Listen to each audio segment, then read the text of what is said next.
Hello बच्चों, स्वागत है आप लोगों का आपके अपने यूट्यूब चैनल ड्रीम एजुकेशन में। आज हम आप लोगों के लिए लाए हैं व्याकरण के कुछ महत्वपूर्ण प्रश्न जो आप लोगों के एग्जाम के लिए काफ़ी वैल्यूएबल है। पहला प्रश्न है, यदि ए के बाद कोई भी भिन्न स्वर आ जाए तो वह ए किस में परिवर्तित हो जाएगा? तो इसका आंसर हो जाएगा आय में परिवर्तित हो जाएगा। अगला प्रश्न है, निम्न में से कौन अघोष वर्ण है? तो इसका आंसर हो जाएगा श, दंत श। अगला क्वेश्चन है, वर्णों के समूह को क्या कहते हैं? तो इसका आंसर है वर्णमाला। अगला प्रश्न है, तालव्य श, मूर्धन्य श, दंत श और ह को क्या कहते हैं? तो इसका आंसर है ऊष्म व्यंजन। अगला प्रश्न है, दीर्घ ई वर्ण है, तो इसका आंसर है दीर्घ स्वर का यह वर्ण है। अगला प्रश्न है, द्रव्यवाचक संज्ञा का उदाहरण है, तो इसका आंसर हो जाएगा तेल। अगला प्रश्न है, निम्न में से संज्ञा का भेद कौन सा है? तो इसका आंसर हो जाएगा व्यक्तिवाचक। अगला क्वेश्चन है, बुढ़ापे में इंसान बिल्कुल बच्चा बन जाता है। इस वाक्य में बुढ़ापा कौन सी संज्ञा का उदाहरण है? तो इसका आंसर हो जाएगा भाववाचक। अगला प्रश्न है, सफल का भाववाचक संज्ञा क्या होगा? तो इसका आंसर हो जाएगा सफलता। अगला प्रश्न है, आजकल भारतीय पहनावे बदल गए हैं। इस वाक्य में पहनावे कौन सी संज्ञा है? तो इसका आंसर हो जाएगा भाववाचक संज्ञा। अगला प्रश्न है, पूरब शब्द कौन सी संज्ञा है? तो इसका आंसर हो जाएगा व्यक्तिवाचक संज्ञा। अगला क्वेश्चन है, सिंधु शब्द कौन सा संज्ञा है?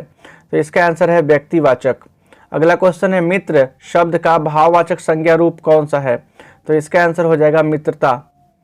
अगला क्वेश्चन है, भाववाचक संज्ञा का उदाहरण कौन सा है? तो इसका आंसर हो जाएगा सर्दी, क्योंकि यह महसूस होता है। अगला क्वेश्चन है, मैदान में सभा हो रही है, यहाँ सभा कौन सी संज्ञा है? तो इसका आंसर हो जाएगा समूहवाचक।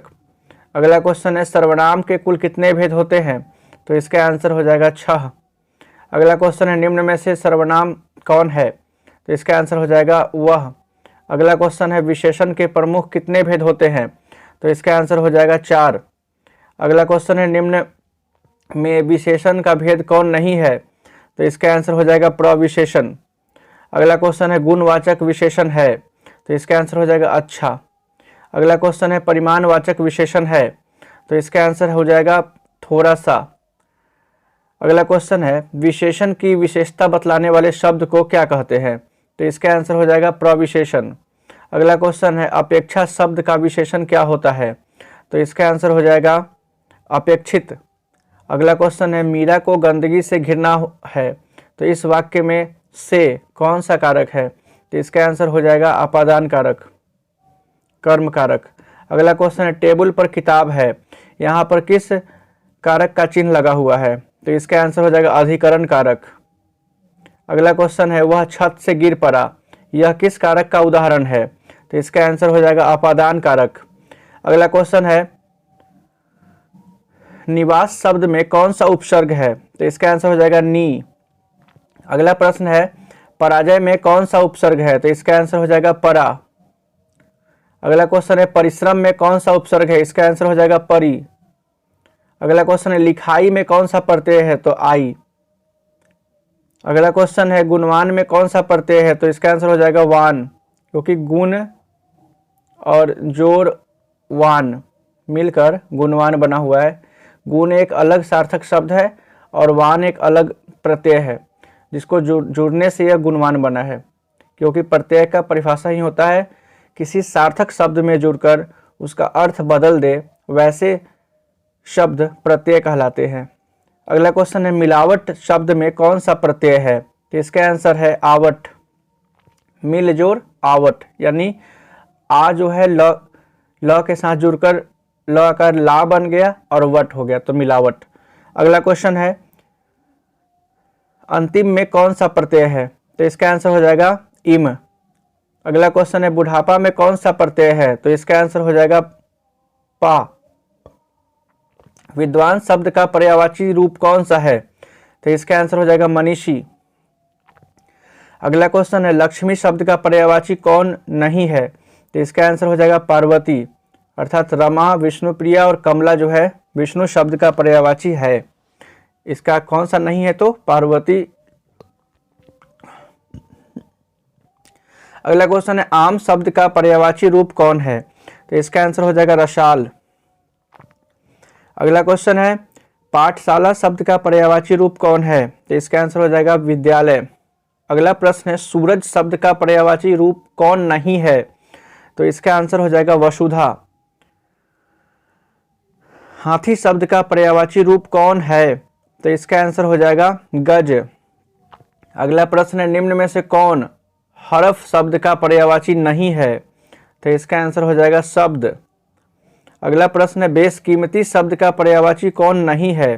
तो इसका आंसर हो जाएगा अर्थहीन, अर्थात बहुमूल्य, मूल्यवान और अनमोल जो है बेशकीमती शब्द का पर्यायवाची है और अर्थहीन इसका पर्यायवाची नहीं है।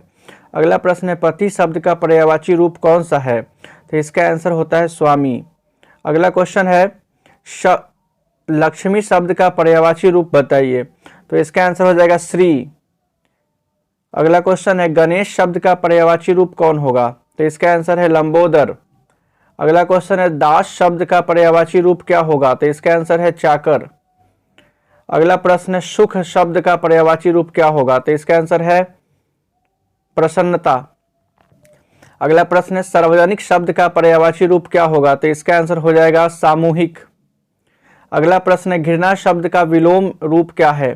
तो इसका आंसर है प्रेम, यानी घृणा का उल्टा होता है प्रेम। छूत शब्द का विलोम क्या होगा? तो इसका आंसर है अछूत। अगला क्वेश्चन है उग्र का विलोम शब्द क्या होगा? तो इसका आंसर हो जाएगा सौम्य। अगला क्वेश्चन है सादर का विलोम क्या होगा? तो इसका आंसर हो जाएगा निरादर, निरादर।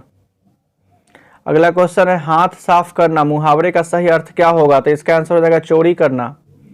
अगला क्वेश्चन है अकल पर पत्थर पड़ना, इसका आंसर हो जाएगा बुद्धि से भ्रष्ट होना। अगला क्वेश्चन है गुदरी का लाल होना, इस मुहावरे का अर्थ है गरीब के घर में गुणवान का उत्पन्न होना। अगला क्वेश्चन है हमारा दांत काटी रोटी होने का मुहावरे का अर्थ क्या है? तो इसका आंसर हो जाएगा गहरी दोस्ती। अगला क्वेश्चन है अंधों में काना राजा लोकोक्ति का अर्थ क्या है? तो इसका आंसर है मूर्खों में कुछ पढ़ा लिखा व्यक्ति। अगला क्वेश्चन है संलाप शब्द का संधि विच्छेद क्या है? तो इसका आंसर हो जाएगा समजोड़ लाप। अगला क्वेश्चन है दध्योधन का सही संधि विच्छेद क्या हो जाएगा? तो इसका आंसर है दधी जोड़ ओदन। अगला क्वेश्चन है व्यायाम का सही संधि विच्छेद क्या है? तो इसका आंसर है वी जोड़ आयाम। अगला प्रश्न है नीरव शब्द का संधि विच्छेद क्या है? तो इसका आंसर हो जाएगा निह जोड़ रव। अगला क्वेश्चन है स्वर संधि का उदाहरण कौन सा है? तो इसका आंसर हो जाएगा वधु जोड़ उत्सव। इसका आंसर हो जाएगा वधु जोड़ उत्सव, यानी यहाँ ऊ और ऊ शब्द का संधि हो रहा है। अगला क्वेश्चन है ज्योतिर्मय उदाहरण है किस संधि का? तो इसका आंसर हो जाएगा विसर्ग संधि का। अगला क्वेश्चन है संधि के कितने भेद होते हैं? तो इसका आंसर है 3 भेद होते हैं। अगला क्वेश्चन है संधि को तोड़ने की क्रिया क्या कहलाती है? तो इसका आंसर है विच्छेद। अगला प्रश्न है नारायण में कौन सा संधि नारायण का संधि विच्छेद क्या है? तो इसका आंसर है नार जोड़ अयन। इसका आंसर है नार जोड़ अयन। चंद्रोदय का सही संधि विच्छेद क्या है? तो इसका आंसर है चंद्र जोड़ उदय। अगला क्वेश्चन है जगन्नाथ का सही संधि विच्छेद क्या है? तो इसका आंसर हो जाएगा जगत जोड़ नाथ, ऑप्शन सी जगत जोड़ नाथ। अगला प्रश्न है गजेंद्र का सही संधि विच्छेद क्या है? तो इसका आंसर हो जाएगा गज जोड़ इंद्र। अगला प्रश्न है नरेंद्र का सही संधि विच्छेद क्या है? तो इसका आंसर हो जाएगा नर जोड़ इंद्र। अगला प्रश्न है परीक्षा का सही संधि विच्छेद क्या होगा? तो इसका आंसर है परि जोड़ इच्छा। अगला प्रश्न है गणेश का संधि विच्छेद क्या है? तो इसका आंसर है गण जोड़ ईश। अगला क्वेश्चन है सूर्योदय का संधि विच्छेद क्या है? तो इसका आंसर है सूर्य जोड़ उदय। अगला प्रश्न है देवेंद्र का संधि विच्छेद क्या है? तो इसका आंसर है देव जोड़ इंद्र। अगला प्रश्न है नयन का संधि विच्छेद क्या है? तो इसका आंसर है ने जोड़ अन। अगला क्वेश्चन है उद्योग का संधि विच्छेद क्या है? तो इसका आंसर है उत जोड़ योग, उत जोड़ योग, ऑप्शन सी। अगला क्वेश्चन है संस्कृत का संधि विच्छेद क्या है? तो इसका आंसर हो जाएगा सम जोड़ कृत। अगला क्वेश्चन है मनोरथ का संधि विच्छेद क्या है? तो इसका आंसर हो जाएगा मनः जोड़ रथ। अगला क्वेश्चन है महेंद्र का संधि विच्छेद क्या है? तो इसका आंसर हो जाएगा महाजोड़ इंद्र। अगला क्वेश्चन है सुक्ति का सही संधि विच्छेद क्या है? तो इसका आंसर हो जाएगा सुजोड़ उक्ति, सुजोड़ उक्ति।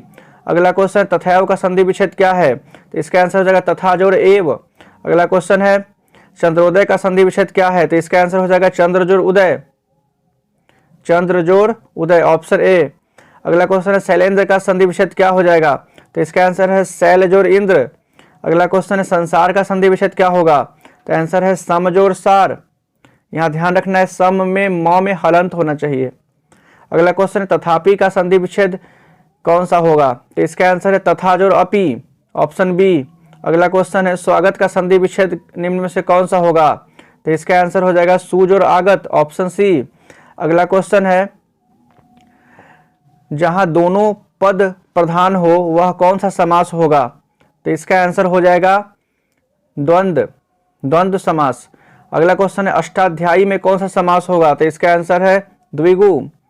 अगला क्वेश्चन है आजन्म में कौन सा समास होगा, तो इसका आंसर हो जाएगा अव्ययी भाव। अगला क्वेश्चन है जन्म मरण में कौन सा समास होगा, इसका आंसर हो जाएगा द्वंद्व। अगला क्वेश्चन है अव्ययी भाव समास में कौन सा पद प्रधान होता है, तो इसका आंसर हो जाएगा पूर्व पद प्रधान होता है। अगला क्वेश्चन है द्वंद्व समास है, इसका उदाहरण कौन सा है, तो आंसर हो जाएगा दिन रात, जिसमें दोनों पद प्रधान हो। अगला क्वेश्चन है कर्मधारय समास कौन नहीं है, तो इसका आंसर हो जाएगा चवन्नी, अर्थात कमल नयन, नीलांबर और कृष्ण सर्प ये सभी कर्मधारय समास का उदाहरण है। चवन्नी जो है वो है द्विगु समास का उदाहरण, क्योंकि चवन्नी यानी या संख्यावाची शब्द है। अगला क्वेश्चन हो गया कर्मधारय समास कौन सा है, तो इसका आंसर हो जाएगा चंद्रमुख। अगला क्वेश्चन है राधे श्याम कौन सा समास का उदाहरण है, तो इसका आंसर हो जाएगा द्वंद्व, क्योंकि यहाँ राधे और श्याम दोनों यानी दोनों पद की प्रधानता है। अगला क्वेश्चन है राधा कृष्ण कौन सा समास का उदाहरण है, तो इसका आंसर हो जाएगा द्वंद्व। अगला क्वेश्चन है देव कन्या कौन सा समास है, तो इसका आंसर हो जाएगा तत्पुरुष। अगला क्वेश्चन है प्रतिदिन शब्द का कौन सा समास है, तो इसका आंसर हो जाएगा अव्ययी भाव। अगला क्वेश्चन है गृह प्रवेश कौन सा समास है, तो इसका आंसर हो जाएगा तत्पुरुष। अगला क्वेश्चन है सेनापति कौन सा समास है, तो इसका आंसर है तत्पुरुष। अगला क्वेश्चन है राजगृह कौन सा समास है, तो इसका आंसर है तत्पुरुष। अगला क्वेश्चन है पर्वत की कन्या के लिए एक शब्द क्या होगा, तो इसका आंसर हो जाएगा पार्वती। अगला क्वेश्चन है जिसके शिखर पर चंद्र हो उसके लिए एक शब्द क्या हो जाएगा, तो इसका आंसर है चंद्रशेखर। अगला क्वेश्चन है सभापति का स्त्रीलिंग शब्द क्या होता है, तो इसका आंसर है सभानेत्री। अगला क्वेश्चन है अनुज का स्त्रीलिंग रूप कौन सा होता है, इसका आंसर है अनुजा। अगला क्वेश्चन है नियम शब्द का स्त्रीलिंग, अगला क्वेश्चन है नियम शब्द का लिंग निर्णय करे, तो इसका आंसर हो जाएगा पुल्लिंग। अगला क्वेश्चन है सभापति का स्त्रीलिंग रूप क्या होता है, तो इसका आंसर हो जाएगा सभानेत्री। अगला क्वेश्चन है विवाह शब्द क्या है, इसका आंसर हो जाएगा पुल्लिंग। अगला क्वेश्चन है कि लिखावट शब्द क्या है, तो इसका आंसर हो जाएगा